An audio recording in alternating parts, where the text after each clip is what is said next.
Well, I just give you an example. A few years ago, some rocket shells fell on Chinese territory from Myanmar because the Myanmar government troops were chasing the rebels across the border, right? But China didn't say much because China knew that this shells just fell into Chinese territory accidentally. So, but in this case, yeah, well, we are still separated by the sea, and so is Taiwan separated with uh, Japan by the sea. So even in this kind of situation, she would claim that this kind of situation would be an existential threat to Japan.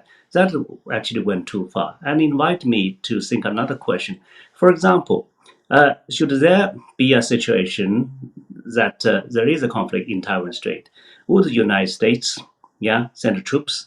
The U.S. so far has been ambiguous about this, right?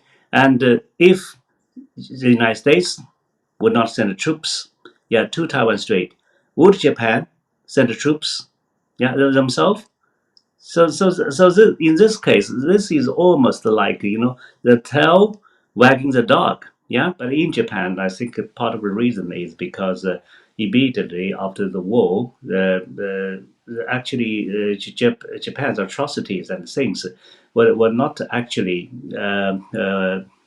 cleaned because this kind of understanding, yeah, lesson learned from history are not thoroughly studied in Japan as they were done in Europe. That certainly was the case. This actually is a kind of salami slicing.